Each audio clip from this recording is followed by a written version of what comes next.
साल में सबसे बड़ा बुरहान दुनिया में आया कोरोना वायरस का। सारी दुनिया बंद हो गई, लॉकडाउन लग गए, गरीब सारी दुनिया में कुचले गए। जब आप एक मुल्क को बंद कर देते हैं तो बेचारा दिहाड़ीदार, टैक्सी वाला, रिक्शे वाला, वेल्डर, पेंटर, वो लोग जो दिहाड़ी कमा के अपने बच्चों का पेट पालते हैं, वो सब बेरोजगार हो जाते हैं। तो जब सारी दुनिया बंद की गई, मेरे पाकिस्तानियों, मैं अल्लाह का शुक्र करता हूं कि मैंने जब अपने मुल्क को बंद नहीं किया, मुझे तनकीद हुई, लोगों ने कहा कि ये इमरान तबाह कर रहा पाकिस्तान को। सिंध की हुकूमत उन्होंने बंद कर दिया, मेरी बात नहीं मानी। लेकिन आज जो सबसे बड़ा क्राइसिस था दुनिया का, मैं आज फख्र से अपनी कौम के सामने खड़ा हूं और सारी दुनिया ने तस्लीम किया कि जो पाकिस्तान ने कदम उठाए, सारी दुनिया तस्लीम करती है कि अपनी कौम को भी बचाया, कोरोना से बचाया, अपनी माइशत को बचाया, अपने गरीबों को बचाया।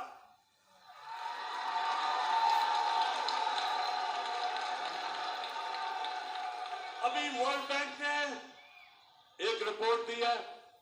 इस रिपोर्ट के मुताबिक सारे बर्रे सगीर में आज जिधर सबसे कम बेरोजगारी है वो पाकिस्तान है। क्योंकि जो उस वक्त हमने कदम उठाए, और ये जो थ्री स्टूडेंट्स वाली ऑपोजिशन है, जिसमें चेरी ब्लॉसम भी एक है, डीजल दूसरा है, तीसरी बीमारी है और चौथा भगोड़ा है, इन सारों ने मेरी तनकीद की और मैं अपने अल्लाह का शुक्र करता हूं कि उसने मेरे मुल्क को निकाला उसमें से। और मैं उस दौरान जब सारी दुनिया की माइशत तबाह हो रही थी, पाकिस्तान वो मुल्क है जिसने 5.6% के ऊपर हमारी माइशत में तरक्की की, जो सारे दांगे रह गए, ऑपोजिशन दांगे रह गई। अल्लाह का शुक्र अदा करता हूं। तो हमने क्या किया उस दौरान जब दुनिया मुश्किल में थी? पाकिस्तान की एक्सपोर्ट्स रिकॉर्ड, हमारी मुल्क की तारीख में सबसे ज्यादा एक्सपोर्ट्स पाकिस्तान ने की। हमने पाकिस्तान की तारीख में सबसे ज्यादा टैक्स इकट्ठा किया। हमने अपने बैरून मुल्क पाकिस्तानियों को उनको इंसेंटिव्स दिए और सबसे ज्यादा पाकिस्तान की तारीख में उन्होंने डॉलर्स पाकिस्तान में भेजे, रेमिटेंसेस पाकिस्तान में भेजी। हमारी कंस्ट्रक्शन इंडस्ट्री, आज जरा पूछें कंस्ट्रक्शन इंडस्ट्री के लोगों में कि जो हमने उनके लिए आसानियां पैदा की, आज हमारी कंस्ट्रक्शन इंडस्ट्री में 1500 अरब रुपए का मजीद वेल्थ क्रिएशन हुई। कंस्ट्रक्शन इंडस्ट्री के साथ 30 इंडस्ट्री चली, इसलिए हमारे मुल्क में बेरोजगारी नहीं हुई जो सारी दुनिया में कोरोना की वजह से हुई। हमारा जो ज़राअत थी, नौजवानों ये सुनते रहो, क्योंकि समझो कि इस मुल्क की तारीख में सबसे ज्यादा पैसा ज़राअत में गया। 5 फसलें पाकिस्तान की तारीख में सबसे रिकॉर्ड फसलें हुई। गंदम रिकॉर्ड, गंदम की फसल रिकॉर्ड, चावल की फसल रिकॉर्ड, मकई की फसल रिकॉर्ड, चावल की फसल रिकॉर्ड, और अभी ये आलू की फसल आई है वो भी रिकॉर्ड तोड़ गई है माशाल्लाह। ये क्यों हुआ? क्योंकि हमने किसानों की मदद की। हमें जो पहले शुगर मिल माफिया किसानों को पैसे नहीं देता था, पूरी तरह कटौती करता था, उनको देर तक साल तक पैसे नहीं देता था, हमने किसानों के साथ खड़े हुए, हमने अपने किसानों को खड़ा किया, हमने उनको प्रोटेक्ट किया, हमने हुकूक दिलवाए, किसान को पैसा दिलवाया, उसने अपनी जमीन पे पैसा लगाया, जमीन में जब पैसा लगा तो पैदावार बढ़ी, पाकिस्तान का फायदा हुआ। तो मुझे बड़ा फख्र है अपने किसानों पे। और फिर नौजवानों, इंडस्ट्री, आज पाकिस्तान की इंडस्ट्री तेजी से बढ़ रही है। हमारी टेक्सटाइल इंडस्ट्री, आज मजदूर नहीं मिलते टेक्सटाइल फैक्ट्रियों को, क्योंकि वो हमारी इंडस्ट्री चल रही है, रिकॉर्ड एक्सपोर्ट कर रही है, मुल्क आगे बढ़ रहा है, इंडस्ट्रियलाइजेशन की तरफ जा रहा है। नया पैकेज दिया हमने स्मॉल और मीडियम इंडस्ट्री को। आपको चेंबर ऑफ कॉमर्स वाले लोग बताएंगे कि पहली दफा एक हुकूमत अपनी इंडस्ट्री को पूरी तरह अपनी इंडस्ट्रीज के साथ खड़ी है, ताकि जब इंडस्ट्री बढ़ेगी रोजगार बढ़ेगा, मुल्क में पैसा बढ़ेगा, टैक्स बढ़ेगा, और जब टैक्स बढ़ेगा तो मैं अपनी कौम के ऊपर खर्च करूंगा, आसानियां पैदा करूंगा अपनी कौम की।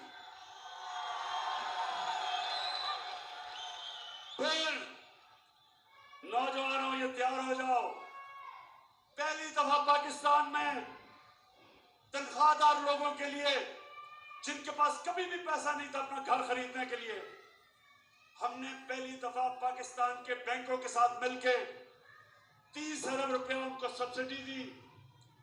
आज पहली दफा बैंक कर्जे दे रहे हैं छोटे लोगों को, जो तनख्वाहदार लोग थे, जो बेचारे किराए के घरों में रहते थे, हमने बैंकों को पैसा दिया, बैंक कर्जे दे रहे हैं। जो आदमी या जो एक खानदान किराए के घर में रहता था, अब उसी किराए पे वो बैंक को किस्तें देगा और वो घर उसका अपना हो जाएगा, अपनी छत होगी। रोटी कपड़ा मकान का किसका नारा था, और मेरे अल्लाह का शुक्र है कि वो काम किससे ले रहा है। फिर तैयार हो जाओ।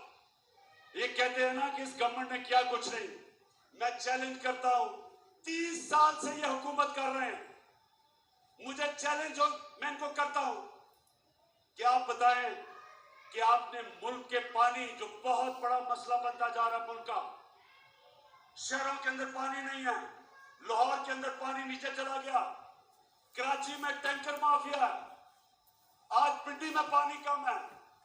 क्या किया इन्होंने? मैं बताता हूं हमने क्या किया।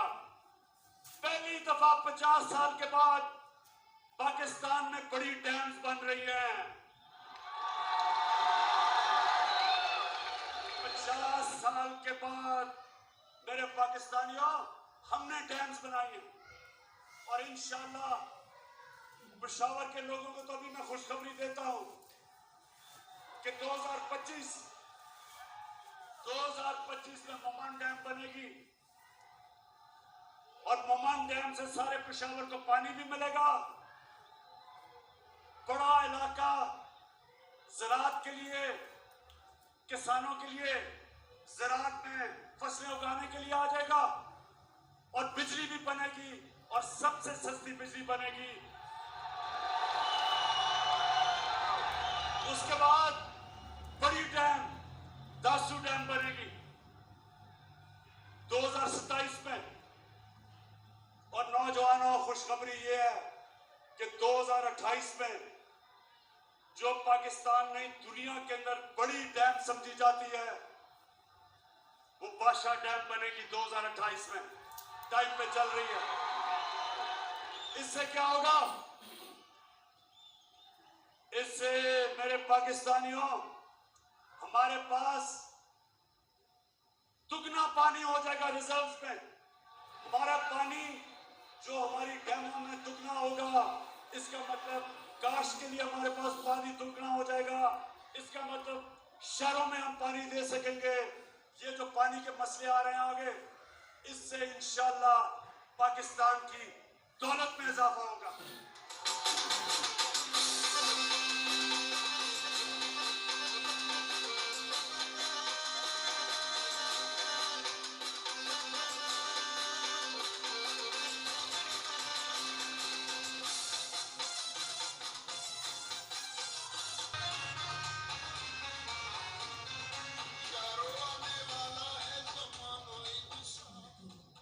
सिर्फ दो आने वाली नस्लों के लिए दो चीजें मुझे पूछो, मैं इनसे पूछता हूं, 30 साल से आप हुकूमत में थे, कभी आपने सोचा अपनी आने वाली नस्लों का? ये पहली हुकूमत है जिसने क्लाइमेट चेंज की बात की, जिसने पाकिस्तान में दरख्त उगाने की बात की, जिसने पाकिस्तान में सबसे पहले 1 अरब दरख्त उगाए पख्तूनख्वा में 2013 और 18 के बीच में, और आज हम 10 अरब इंशाअल्लाह अपने मुल्क में दरख्त उगा के अपने आने वाली नस्लों के लिए एक बेहतर पाकिस्तान। तो मैं चाहता हूं कि बड़ा सीरियसली आप मेरी बात सुनेंगे। मैं सबसे पहले आपको यह बता दूं,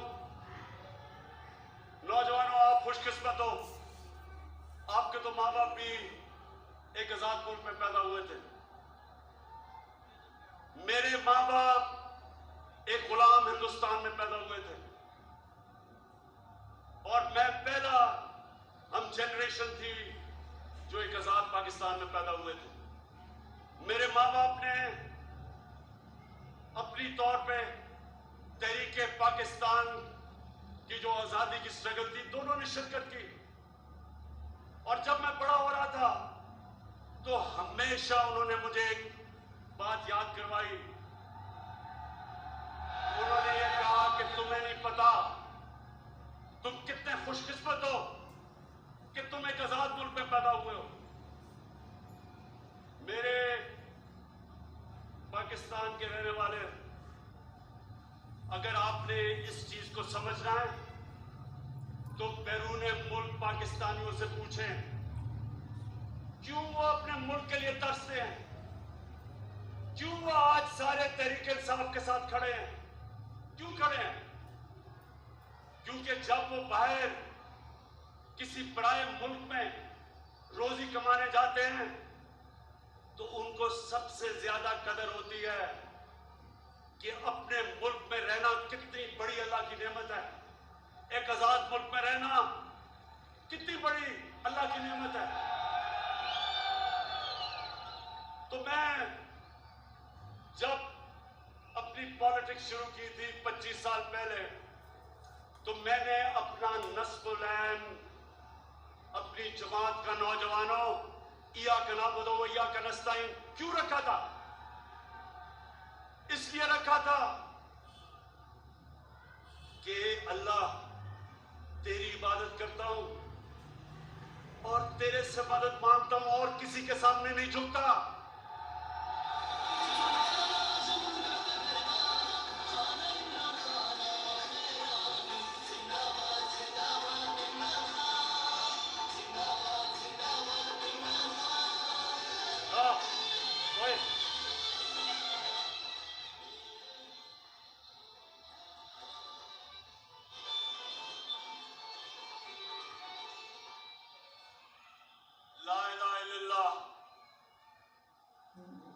पाकिस्तान जब बन रहा था तो नारा था कि पाकिस्तान का मतलब क्या?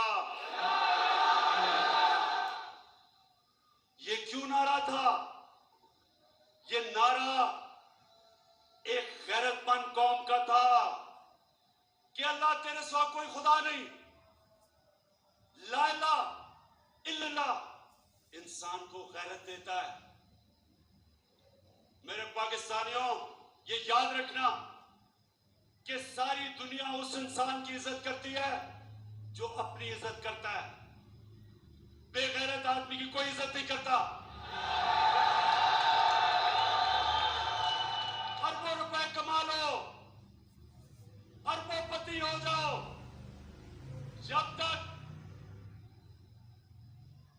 अरबों रुपए, अरबोपति, लेकिन जो इंसान के सामने झुकता है कोई इंसान उसकी इज्जत नहीं करता।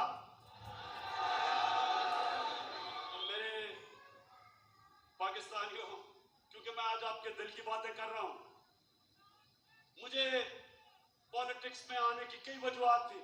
एक के मुझे पता था, मैंने सारी दुनिया में देखा कि जो अल्लाह ने हमें हुक्म दिया था कुरान में कि नबी की सुन्नत पे चलो, तो नबी की सुन्नत पे तो वो गैर चल रहे हैं, मगरबी लोग चल रहे हैं, वो आगे निकल गए हैं। और मुसलमानों का हाल देखो। इकबाल ने शिकवा और जवाब शिकवा क्या लिखा था कि हम एक वक्त उरूज पे थे, शिकवा किया कि अल्लाह हम जमीन पे कैसे आ गए। फिर जवाब शिकवा में बताया कि जब आप अरूज पे थे तो आप मोहम्मद सल्लल्लाहु अलैहि वसल्लम की सुन्नत पे चलते थे। अब आप वो अहकामात से बहुत दूर चले गए हैं। अब पैसे की पूजा करते हैं, आप सुपर पावर्स के सामने सजदे करते हैं, आप फॉरेन एड लेके और अपने मुल्क में बमबारी करवाते हैं, ड्रोन अटैक्स करवाते हैं। कैसे अल्लाह की बरकत उन लोगों के ऊपर आए? अल्लाह ने तो बड़ा वाज़ेह कह दिया कि अगर तुमने एक अजीम कौम बनने हैं, तुम मेरे हबीब के रास्ते पे चलो, जो कि रियासत मदीना था। तो पाकिस्तानियों, मैं उन दिनों में क्रिकेट खेलता था, और मैंने जब क्रिकेट शुरू की तो जो हमारे खिलाड़ी होते थे उनको बड़ा एहसास कमतरी थी। अंग्रेज जूसी भुट्टो के दमाद आसिफ जरदारी सबसे बड़ी बीमारी,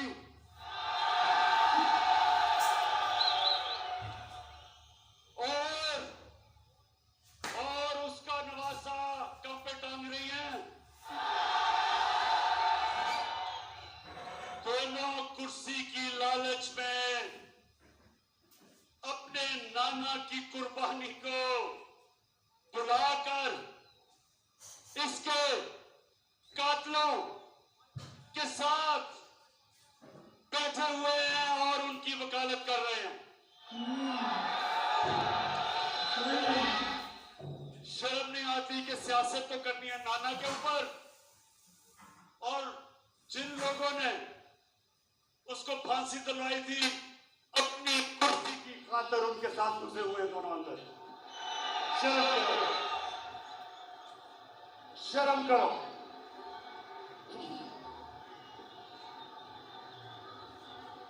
अच्छा, आज फिर मुल्क को उन्हीं हालात के सामने रख दिया गया। अब ये सुने, हमारे मुल्क की जो पॉलिसी है, फॉरेन पॉलिसी, उसको मड़ोड़ने की कोशिश बाहर से की जा रही है।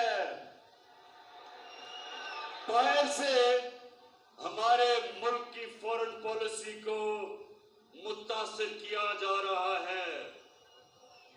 इस साजिश का, अब सुने, ये शाह महमूद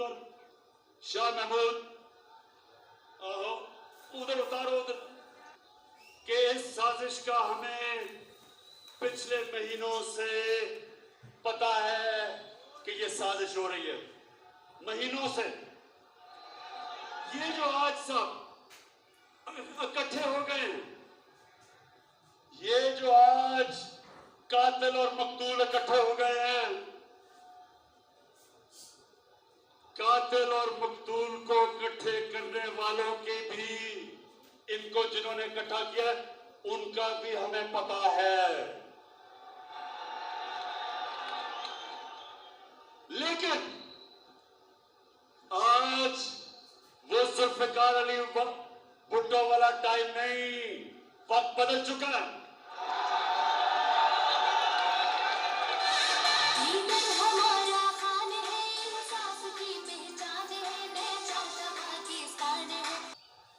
वक्त कैसे बदल गया?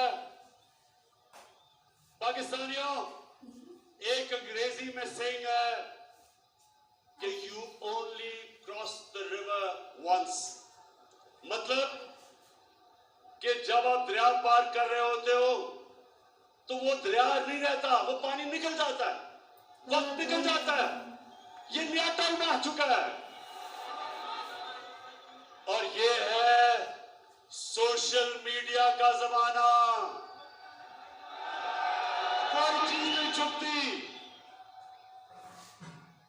तो पाकिस्तानी कौम बेदार है। हम किसी की गुलामी कबूल नहीं करेंगे। पैसा बाहर से है, लोग हमारे इस्तेमाल हो रहे हैं, ज्यादातर अनजाने में, लेकिन कुछ जानबूझ के ये पैसा इस्तेमाल कर रहे हैं हमारे खिलाफ। और वो मैं अभी आगे बताता हूं। पाकिस्तानी कौम ने, नौजवानों, पाकिस्तानी कौम ने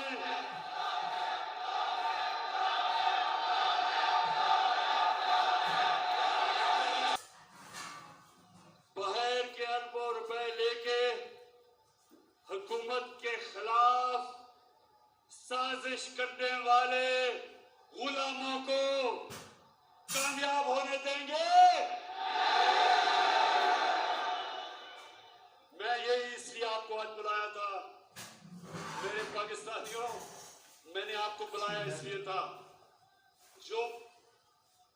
जो एक डेमोक्रेट होता है वो आवाम के पास जाता है, वो किसी के पास झुकता नहीं, हाथ नहीं फैलाता, अपनी आवाम के पास जाता है।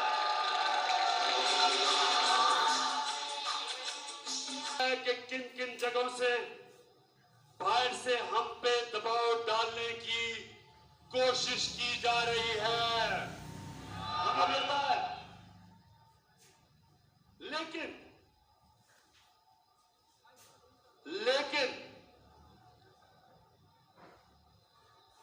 हमारे मुल्क की मफाद में लिखकर हम कह रहे हैं कि हमारे मुल्क की मफाद में, लेकिन लिख के हमें धमकी दी गई है। शाह महमूद ने भी आपसे कोई बात की थी, हमें कहा कि मुल्क की मफाद हमें धमकी दी गई है। लेकिन पाकिस्तानियों, हम मुल्क की मफाद पर कोई समझौता नहीं करेंगे।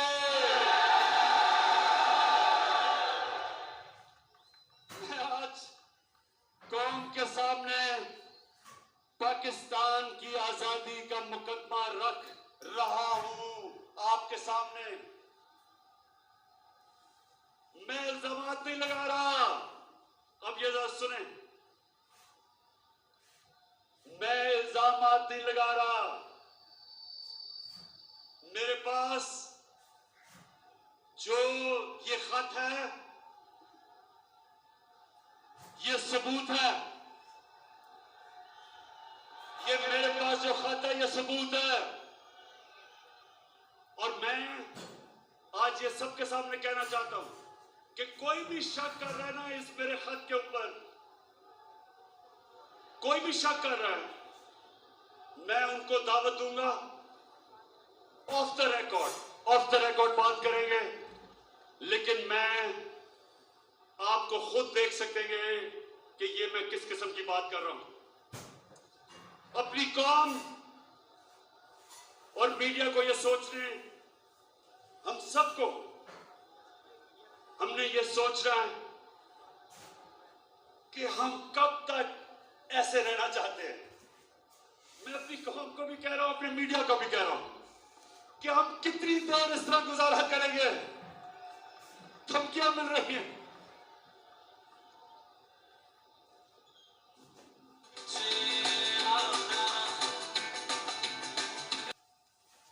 फिर से कह रहा हूं, आज सबके सामने, आज दिल खोल के बात कर रहा हूं। बैरूनी साजिश की ऐसी बहुत सी बातें हैं जो मुनासिब वक्त पर और बहुत जल्द सामने लाई जाएंगी।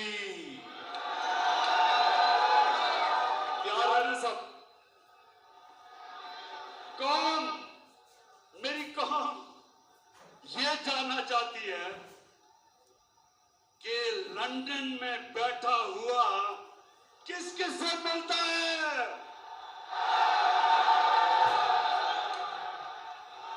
फिर से ये जो गोल बोल गोंगलू किस किस से मिलता है? लंदन में बैठा हुआ। और पाकिस्तान में बैठे हुए किरदार किसके कहने के ऊपर चल रहे हैं? पाकिस्तानी किरदार किसके कहने पे चल रहे हैं? आपको अंदाजा है किसके कहने पे चल रहे हैं?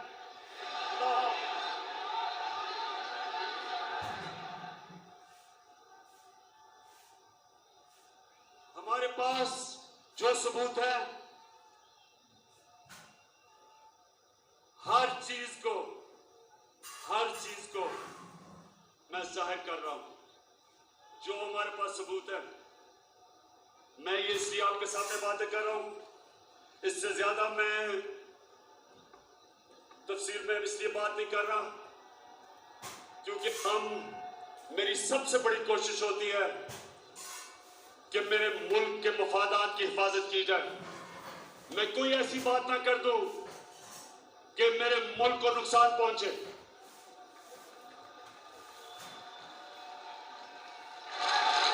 इसलिए मैंने आपसे पूरी बात नहीं की, नहीं तो मैं वो बता भी सकता था।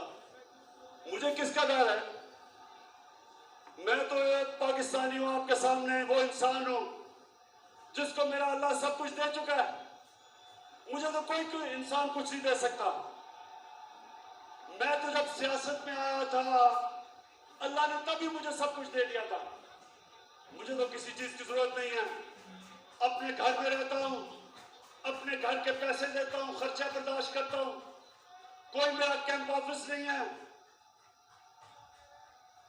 मेरा चैलेंज है कि पाकिस्तान की तारीख में किसी वजीर आजम ने अपनी कौम का पैसा इतना कम खर्च नहीं किया जो मैंने किया है।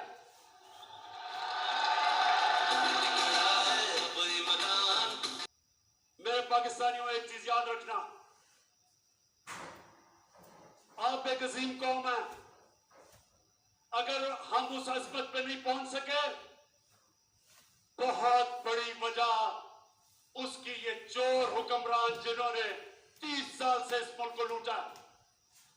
90 की दिहाई की मैं बात कर रहा हूं। मैं 70 की दिहाई में और 80 की दिहाई में हिंदुस्तान जब क्रिकेट खेलता था और क्रिकेट खेल के जब पाकिस्तान आता था तो लगता था एक गरीब मुल्क से एक खुशहाल और अमीर मुल्क में आ गया हूं।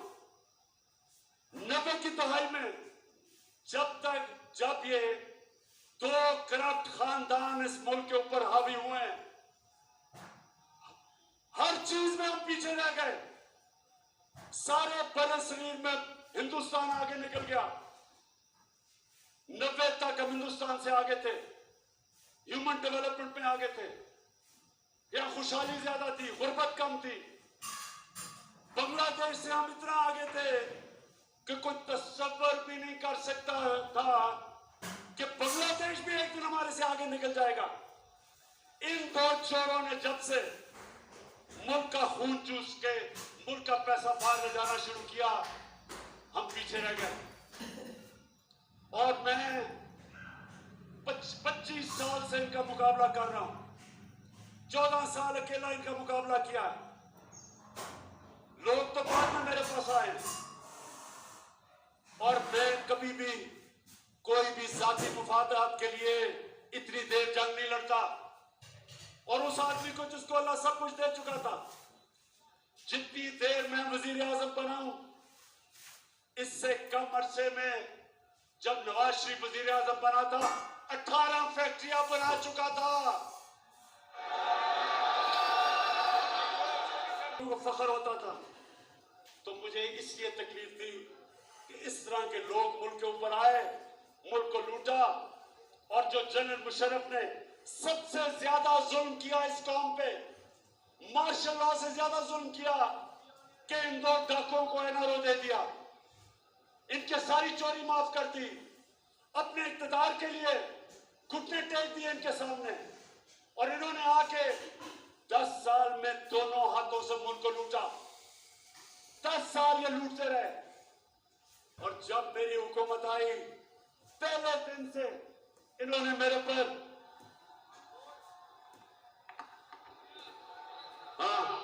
पहले दिन से मुझे ब्लैकमेल करना शुरू किया कि इमरान खान अगर तुमने हुकूमत चलानी है तो हमारी चोरी और डाके माफ करने पड़ेंगे, एनआरओ देना पड़ेगा। मेरी कौम सब देखेगी, एक एक आदमी को आप देखना, जो वह वोट डालने जाएगा हमारी तरफ से। मैं आज उनको एक पैगाम देना चाहता हूं कि ये ना करना, ये आप ना करना। इस कौम ने कभी आपको माफ नहीं करना। आप जितना मर्जी करें,